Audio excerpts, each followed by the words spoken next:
Hello girls, I am here and I'm ready to serve this country, more specifically the girls of this country. You know, I pledge allegiance to the flag of the United States of America and to the Republic, specifically the girls in the Republic, for which it stands, one nation, under God, indivisible, with liberty and justice for all. That's me, okay? I'm serving the country. And how did I serve the country this time? Did I read fan fiction? What did I do? I went to Stagecoach so that you don't have to. You're welcome. If you don't know what Stagecoach is, it is a country Coachella basically, and it happens the week after Coachella ends, so the following weekend. I'd heard a lot about it in the past, but I'd never been, and it is huge. Literally, like, think 80,000 people watching concerts, okay?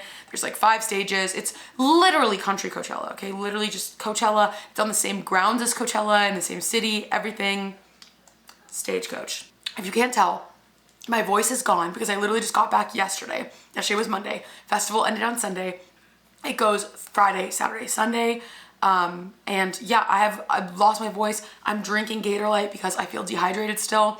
And I am here coming to you live to tell you about my Stagecoach experience. Now, I did vlog the entire time I was at Stagecoach. If you know me, you know I'm a big vlogger. I vlog all the time. Hi, welcome to the channel.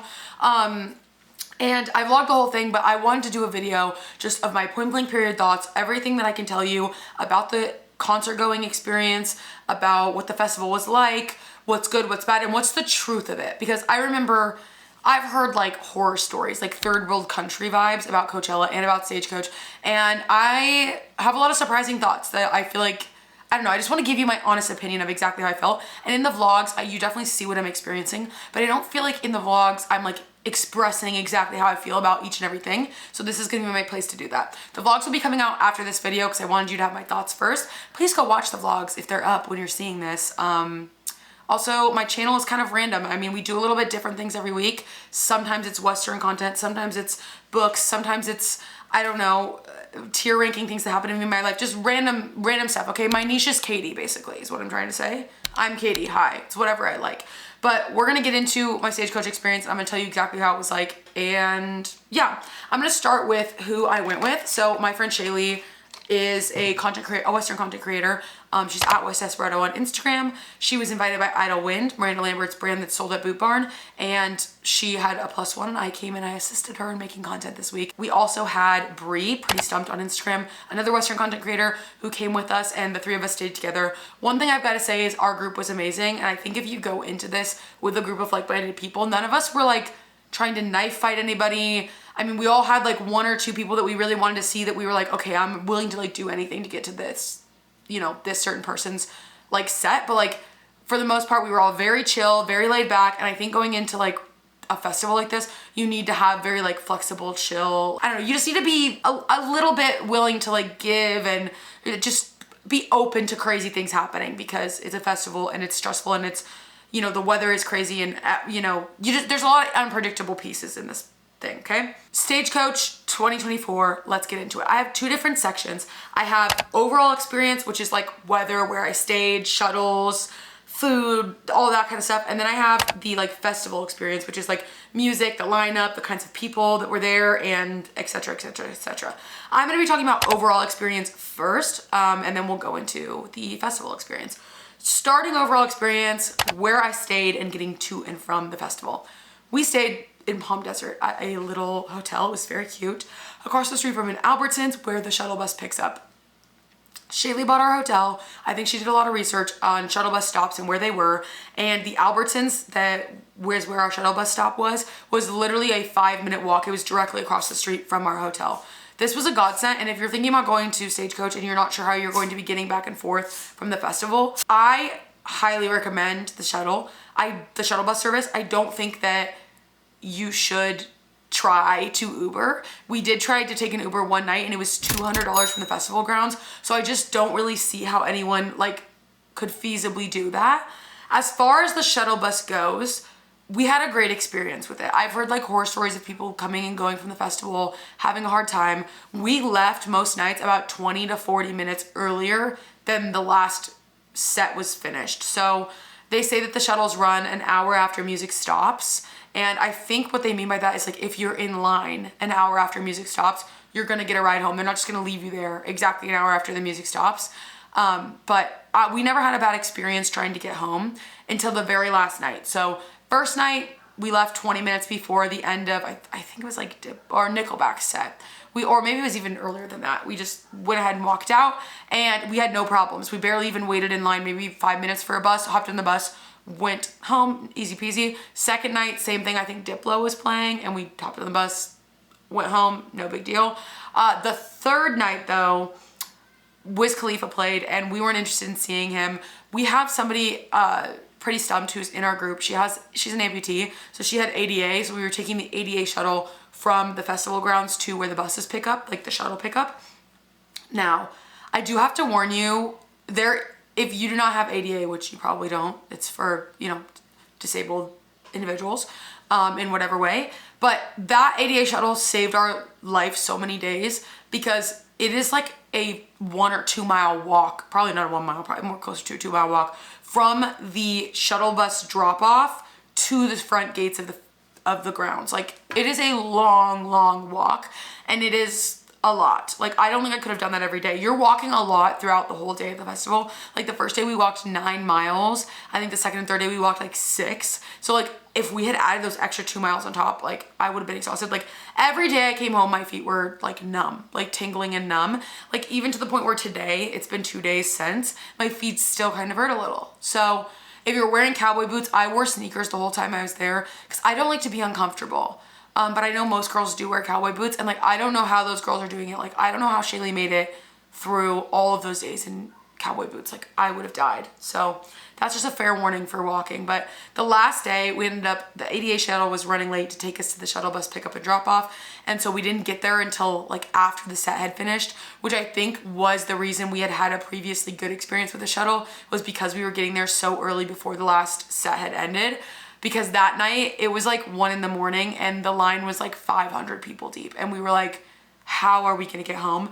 And the people in front of us were like, yeah, we've been standing here for 45 minutes not moving. And I'm like looking at Shaylee like, it's 1 in the morning. I'm exhausted. She's exhausted. You know, you've been standing all day in the sun.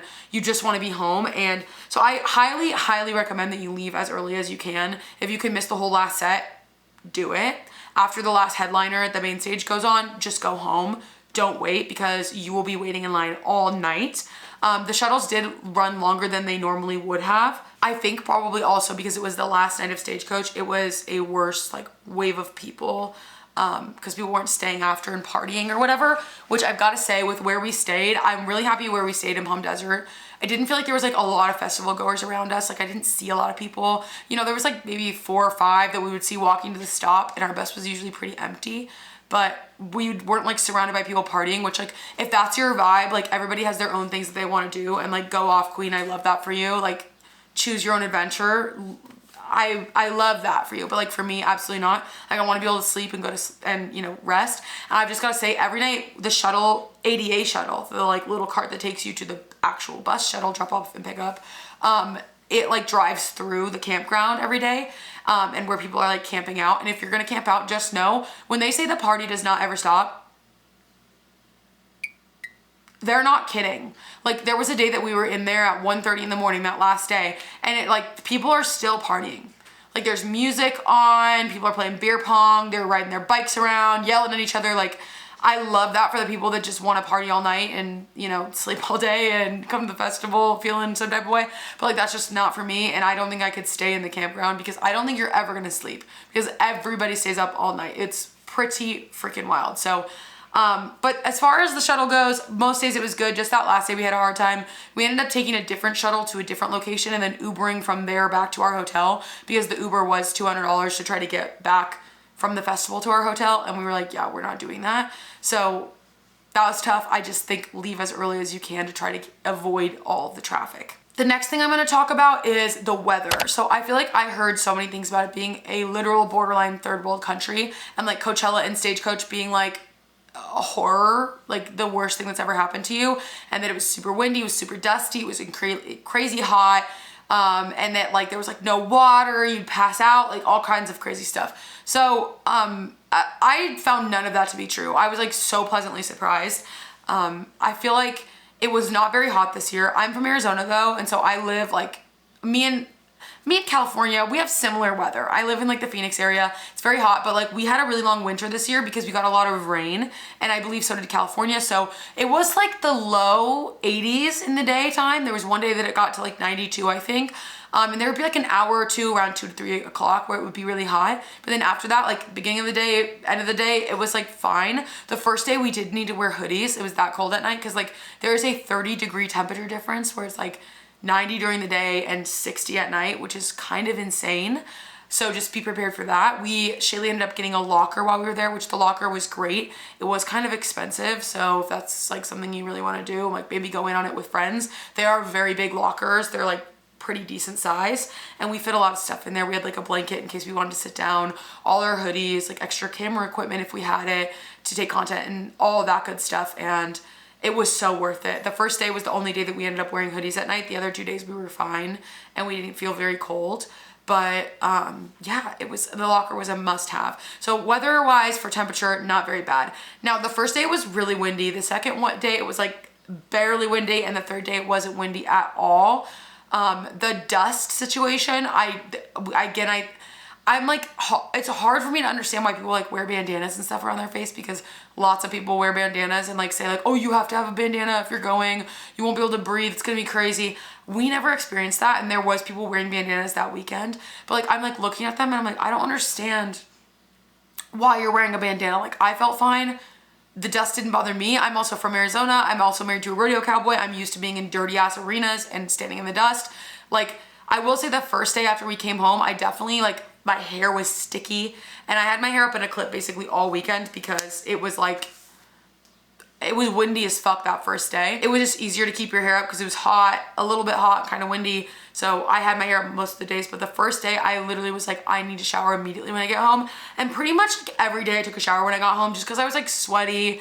And although it's not like, the wind's not blowing the dust towards you, I did feel like I had like a layer of dust on me, and I needed to, as I call it, hose off when I got home, because I was like, I feel like I'm like gross, and if I get in bed like this, it's gonna be nasty. So as far as weather went, really was not bad this year. I like hate saying that it was great and that everybody overreacts, because maybe I'm wrong, and our dust situation was just like way more docile than everyone else's is, and like it was just a good year. But as far as I know, like it was not bad at all. Like our 2024, we didn't need a bandana. It was not very hot, like except for a couple hours a day.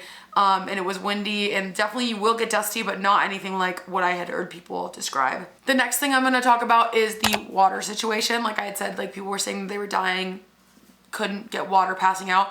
So definitely drink a bunch of water before you go, and electrolytes. Like in the morning, you should just be pounding waters. The earliest we left our hotel to get to the festival grounds was 11. I think the first guy went on at 1 o'clock. That's when the lineup starts. So you can definitely like sleep in. The other days we left later, like more like 3 o'clock, 4 o'clock, because there wasn't anybody we wanted to see till later in the day. And that's great because you can sleep in, drink a bunch of waters. I would drink like 4 or 5 water bottles, like pre-hydrate, so that when you get there, your body is nourished and you don't feel terrible. They do have free water refill setups everywhere. I didn't want to carry a really big bag, so I actually ordered a roll-up water bottle on Amazon. So it's like a collapsible one that's literally like silicone, and you just like roll it up, and I could stick it in my bag really easy. And then I also brought True Lemon. These are like freeze-dried lemon packets, and it's literally like lemons to put in your water, because I'm very picky about water, and I thought the festival water would taste gross.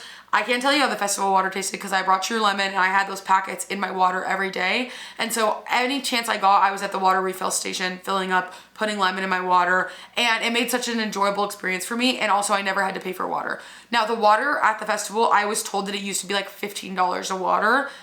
This year there were only $2 because I guess they got in trouble because people were passing out because they couldn't afford to buy $15 water. So that's like super good news that it's only $2 for a water now. I will say though, so worth it to bring your own water bottle, just not spend money on drinks and just have it the whole time. I loved that I could roll mine up. I only brought a crossbody, and I just rolled it up, stuck it in my crossbody. amazing. Another thing I think you should bring is a little personal fan. The first day and the last day, there was a moment there where it was like pretty hot, and I was like using my little personal electric fan while we were watching music and stuff, and Shaylee actually brought the fans. Literally such a good idea. I wouldn't have thought of that, but I think you cannot go without a fan, True Lemon, and a roll-up water bottle. I also will say we wore sunscreen every day. None of us got sunburned. A lot of the stages are underneath shade, which is cool, but the main stage, there is not a lick of shade anywhere, and you need to be applying sunscreen. Like, look out for your skin, girl. Don't be looking like you're 90 when you're only 40. Like, put on sunscreen. But we all know that, okay? As far as merch goes, on the first day, there was merch. I didn't really see a lot of the designs. I didn't really like go over and shop around or anything. I don't really know what they look like. The ones I saw were cute, and I thought that was great, good job. But all I have to say about merch is that on the second day, it was sold out. Like midday, second day. So if you're wanting something, you need to go as soon as possible or you're not gonna be able to find anything. All they had was like XLs of like general festival shirts and stuff. So if that's something that you're wanting, you want merch, go right away. I wasn't someone that cared about merch at all. I didn't want anything, so it didn't really bother me. But if that's something that's important to you, go get your merch right away. The next thing I'll talk about is security. We were told you couldn't bring in professional cameras. I had my vlog camera, has like a shotgun fluffy mic on top, and you know, it's on like a tripod. So it looks a lot more official than it actually is. I find that a lot of people think I'm like a pro for carrying it, and my camera is like not, I wouldn't call it professional grade. It's just a vlog camera. But I took it apart every day just in case I got searched or told that I couldn't have it. So I just like took the tripod off, took the shotgun off, put it in my friend's backpack, and like split it up into separate things so that no one would think anything of it really. And I mean, they barely even checked our bags, guys. Like the first 2 days, they literally did not check our bags at all. And they were just like, yeah, just keep going, girls, just keep going. They literally did not care at all. And then on like the last day, they actually checked one of my friend's backpacks, but that was it. They didn't check anything else. So I know lots of people sneak liquor in their boots, sneak it in their shirts, whatever. Like there was tons of people sneaking in liquor all over the place. If you're trying to get something in, the security this year was not tight. And I don't know if it was just when we were going that we just got lucky or if it just genuinely never is, but that was my experience with security. Good thing, I guess, if you're trying to sneak in, you know, alcohol or you want to get in like a freaking camera, a vlog camera, but like bad news if you like are worried about safety, like the security wasn't super incredible. Next thing I'll talk about is food and drink. So a beer at Stagecoach was $16 for a tall boy. For a small Twisted Tea can, like the regular size can, it was $13. Which I don't know how that equates to the tall boy. Like only $3 less for like half the alcohol. That's ridiculous. I know that the girls that I was with were spending about $100 a day on alcohol. Wild times. It's obviously really expensive. But, which, you know, is probably a deterrent for people getting too sloshed. But I've got to say, people were sloshed anyways. It doesn't matter how expensive the liquor was. They were still sloshed. A piece of pizza was $11. The food, kind of pricey. It was a really big slice of pizza. It was basically like 2 slices in one. So, isn't terrible, but it's definitely not good. And from what I understand, all of the food experiences were like that. But it was pretty similar to like any event you go to, how much a food situation is going to be, like just event food prices. The beers though, like to me, $16 for a tall boy is like insane. Like, especially a tall boy with Twisted Tea, like you can get a whole like 16 pack of Twisted Tea for $16. I don't know, kind of insane. Now we'll move on to music lineup and like overall festival experience, not just the overall experience. So I thought that this year's lineup had a really good mix of old school country and like country legends, and then newer country artists, and then a little bit of people that are like in between. Obviously this year we had Post Malone, which was so cool. He sang some really deep cut, like, I guess not deep cuts, they were hits, but like if you're not somebody who's been listening to country music your whole life, you probably wouldn't have known the songs that we were singing. Like these are like songs that like my dad played when we were kids, like in the truck, like Don't Take the Girl, Suds in the Bucket, Who's Your Daddy by Toby Keith. There's like, he played a really good mix of old country hits and I absolutely loved it. He brought out Dwight Yoakam, he brought out Brad Paisley, just like people that are like legends in the country genre, and it was like literally emotional. We also saw Willie Nelson while we were there, and I cried through all of Willie Nelson. Like I just bawled. He played You Were Always on My Mind, and that like, I was like fighting tears, and that really got me. Like I could not stop myself at that point. I liked the inclusion of the more modern people like Diplo. Country is like really cool right now. Like that's like what everyone's doing right now, I guess. And as someone from the Western niche, like on Instagram, I've like got my following, my audience from doing mostly Western content. My husband's a rodeo cowboy. We definitely live within the Western lifestyle, and like seeing other people partake in it is like really cool for us. Like it's just fun to see people embracing something that we love so much, and getting to see other like mainstream artists kind of mix into it is kind of cool. Like, I don't know, it was kind of fun to see. I really liked the inclusion of them, and I thought there was just enough to where it was fun for people who maybe are new to the country genre, but not so much that it like took over the whole festival and made it like not even country anymore. We also had Miranda Lambert headlining one night. Our headliners were Eric Church, Miranda Lambert, Morgan Wallen. That was the 3 days. Eric Church was amazing. He sang an acoustic set of gospel songs that people had very mixed opinions of, and some people said was career suicide. People were leaving in droves. They were not liking it, but I loved it. He had a full gospel choir with him, and he let all of them have their own opportunity to like take stage and like sing, and it was so cool. They all had their own little solos. They all had gorgeous voices. It was amazing. The second night, Miranda, obviously she was great. She puts on a great show. We love her. I cried during The House That Built Me, and she ended up bringing out Reba, which like, if you're a country fan, Reba coming out, like I bawled through that. They sang Fancy. Reba is an icon, like a legend. She's also like 70, I think, or older. Like just all these like really insane country legends were there. Seeing Dwight Yoakam also made me cry. I think we saw him on the first day. He also came out during Post Malone's set, and that was crazy. Like to see Post Malone and Dwight Yoakam singing together blew my mind. Like not something I ever thought I would see. And then the last day we had Morgan Wallen. So what I will say about the lineup, the last thing I'll say is I didn't think of myself as someone who didn't like Morgan Wallen. Like I was like, I think I would have called myself a Morgan Wallen fan. Like I was like, yeah, I enjoy Morgan Wallen. But after going to his set, I realized that I don't think I am a Morgan Wallen fan. I like his music, it's fine, but like I'm not anywhere near where all these other people were that were there that night. That night, the crowd was definitely the drunkest, and it was definitely the least amount of like genuine country music lovers for years. There was a lot of drunk people in the crowd. It was all Brads and Chads, if you know what I'm saying, singing deeply into each other's eyes. Like, I don't know, like it was their last day on earth. And I've never seen so many men serenading each other. They were all wearing Carhartt overalls with one side unhooked, no shirt underneath, you know, ball cap on, and a Cody James hat from Boot Barn, which no hate to that. I love it. Again, love seeing people get into the lifestyle, but it was just a very different crowd than the crowds that I had seen at Miranda and Eric Church. It was a very different vibe. And I think there was a lot more drinking that night than all the other nights. It was also the last night of the festival, so we can't just blame the Morgan Wallen fans. I don't think it's your fault. I think it was just like everyone was fucked up because it was the last night of the festival. Also, I think that Morgan Wallen does put on a good show. Wasn't bad by any means, but I'm just not like emotionally connected to his music. So maybe I just noticed the drunk people more that night than any other night. And I just noticed the rowdiness more that night than any other night. But it was definitely it was an interesting night. I'll say that. Again, Morgan puts on a great show. This is not me talking badly about Morgan or Hardy or Ernest. All of them went on, and Bailey Zimmerman. It's just that it wasn't something I like emotionally connected to. I knew all the lyrics, I knew all the songs, but my heart wasn't in it, I guess. Taylor Swift is to the girls as Morgan Wallen is to frat boys. If that makes any sense for you, I think you'll get it. I think that can paint a good picture. Now, as far as seating goes, I'm gonna put up a photo here of how many people are at the main stage at night for the headliners. And then I'm gonna circle where GA gets you. And then I'm gonna circle where we were. So our tickets were, I think they were either artist pass or VIP passes because Shaylee was invited by Miranda's team.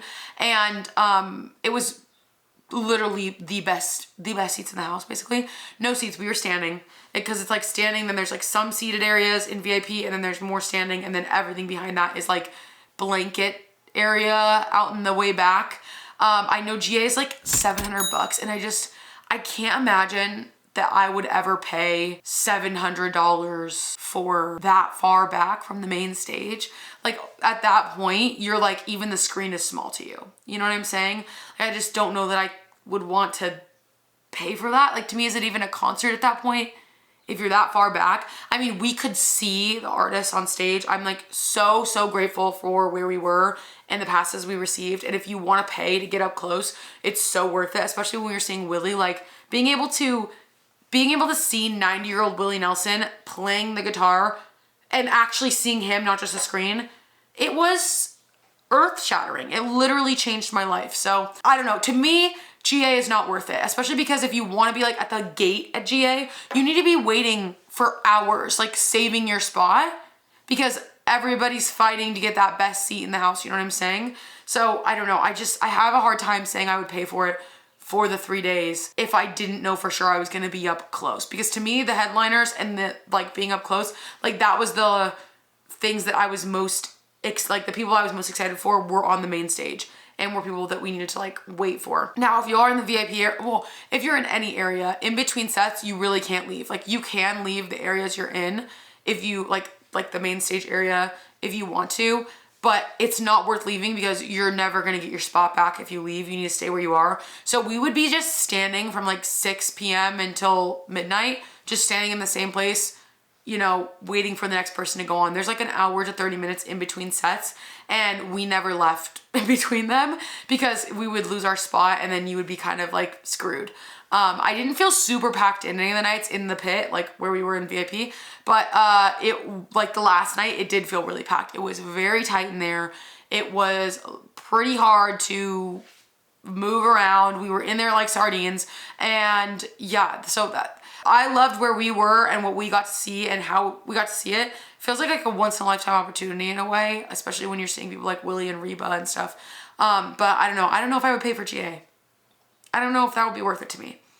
There's also no bathrooms, no bars in the area where you're seating watching main stage. So like if you need to pee or drink or eat, you have to literally leave out the checkpoint, like where they scan your wristbands, to even get where you need to go, which is, it's kind of frustrating. You know what I mean? Like that's kind of a lot. It sucks because we would usually just go to the bar, grab 2 drinks before we came back in, and then we would pee before we came in, and then you just hold it all night. I know one of the nights Shaylee had to pee so freaking bad, and I think it was the night Morgan Wallen was up, and we ended up leaving Morgan Wallen set early because we were like, she's gotta pee and we need to get to the shuttle. Yeah, you're not gonna pee, you're not gonna eat, you're not gonna be getting drinks, so bring everything with you when you come in there. Another reason why it's like great to hit those water bottle fill-up stations right before you go to like basically camp out for the rest of the night. And again, you're not sitting down, you are standing the whole time. Like, you can sit on the ground, but there's like cans and trash everywhere, which I was like kind of disappointed in. There was so much garbage on the ground, like kind of insane. So it's not really like a pleasant seating experience. Also, everyone's drunk around you, so you might get something poured on you. You don't know what's gonna happen. I know Bree sat multiple times because she's an amputee. It was good for her to sit down, and she had no complaints. But if I could do something different, like, and go back, I would bring like one of those little tiny pocket chairs, and have one of those to sit on in between sets, because that would have been so great to like give my feet a rest, especially in those like 4 hours you're sitting there from like, you know, all night. These are long days in the sun, so just remember that when you're going into this. You're gonna be in the sun all day. You're gonna be standing and walking all day. I don't think me and Shaylee sat down one time the first or second day. We sat down once the third day, one time for like 5 minutes. But you're gonna be standing, you're gonna be walking, it's gonna be hot. And then you don't get home till like 12:30, 1 o'clock. Even if you get the shuttle kind of early, you're gonna be getting home very late, and you're gonna be waking up semi-early if you're trying to get there before the first headliner. And by semi-early, I mean like you're gonna be leaving your hotel at like noon probably. So you need to get up around like 10 if you need 2 hours to get ready, which isn't like super early, but again, if you're up to like 3 in the morning, that's pretty early. Which there was one night where by the time we got home, showered, in bed, it was like 2:30, 2:45. I liked the slow morning, getting to make breakfast, going to the festival a little bit later. I also felt like the shuttles were just like more chill towards the midday because not everybody's coming and going. I don't think you're gonna ever leave the festival grounds once you get there. Like, we never came to the festival, left and came back. Once we were there, we were in. And again, the things I would most recommend: collapsible water bottle, True Lemon for your water, and then electrolyte packets if you can get like liquid IV or something, a little fan, sunscreen, also comfortable shoes, and then make sure whatever you're wearing is comfortable too, because you're going to be walking all day, you're going to be uncomfortable. You need to make sure that you are prepared to be like, when I went, that was my thing. It's like, I just do not want to be uncomfortable. I don't want to be dehydrated. I don't want to be sunburned. I don't want to be uncomfortable with my clothes or my shoe choice. Like, I just want to feel good. And I feel like I did a good job of doing that. Overall, what would I give Stagecoach out of 10? A 9. A 9. And the only reason I'm giving it a 9 and not a 10 is because of our long shuttle bus experience that night. Because I so badly wanted to be home. It was the last night. We'd been there for so long and it sucked. If the ADA shuttle had been running faster, I don't think we would have had such a hard time with the shuttle bus getting home. But it was exhausting, and especially after the whole weekend, having to sit there and wait was just like too much for me. All the workers were nice. I didn't meet a single rude person the entire time I was there. All the festival goers were nice. There was a couple people that were kind of rude, but for the most part, everyone was nice. The lineup was amazing. The overall experience was great. Again, I wasn't in GA, and I also had, I think, a more chill year weather-wise. It wasn't hot, it wasn't too windy, and it was dusty, but not crazy. We didn't wear bandanas any single day, and it was only cold one night, so I feel like we got like the golden year of Stagecoach. Maybe that's what we'll refer to this as in the future. Like 2024 will be known as like the best year ever for Stagecoach, and I'm just like ignorant, but I don't know. It was amazing. I had a great time, and I highly recommend you go. I obviously haven't seen the lineup for next year, but I'm sure it's great as well. And if you're interested in attending Stagecoach, you should really go. I had the best time. And again, having a good group with you, also super helpful. Our girls were all chill, laid back. They were excited to be there. You know, all of us had very, you know, flexible situations and schedules that we didn't really care if we had to miss something or if we didn't get quite all of something or we had to, you know, move something around. I think that's important going into it too, because again, like there's so many unforeseeable circumstances that could affect your festival experience, and just go into it with an open mind and remember like not everything's gonna go exactly how you planned it. But that is it for me and my thoughts on Stagecoach. I hope you guys enjoyed this video. Let me know in the comments what you think. If you're going to Stagecoach, if you're thinking about going to Stagecoach, if you watched all the videos from Stagecoach and you saw Post Malone with Morgan Wallen or with Brad Paisley, or if you saw clips of anything else, Miranda and Reba, Willie, all these people, what you thought from the outside looking in. Yeah, I would love to hear your thoughts. But vlogs are coming soon, guys, and I can't wait to share those with you guys. Hopefully 1 or 2 vlogs, and those are very fun. And those even depict the experience even further. So if you're watching this in the future where those vlogs have already been posted, go ahead and take a look at those as well. And I think you'll get the full picture of my Stagecoach experience and exactly how I felt. But I will let you guys go now. If you love me, love the channel, please subscribe. There's different things every week. Again, sometimes it's Western, sometimes it's books, sometimes it's me doing who the fuck knows what, talking to a wall. I have a lot of things to say, and this is where I say them, so you should definitely subscribe. Okay, I love you guys so much, and I will see you in the next one. Peace.